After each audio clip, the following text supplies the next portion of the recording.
Hey guys, welcome back to another tutorial video. So in today's video, I'll show you how to fix Instagram stories that aren't loading. So first, check your internet connection by switching between Wi-Fi and mobile data.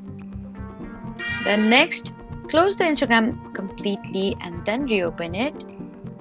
And make sure Instagram is updated to the latest version from the App Store or Google Play Store.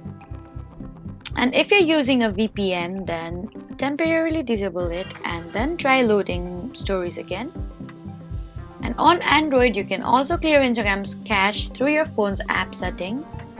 And if you're on iPhone, then try restarting the device and checking that you have enough available storage.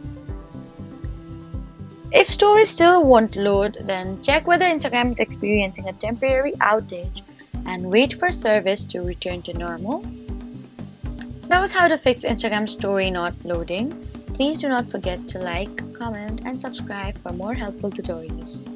Thank you for watching.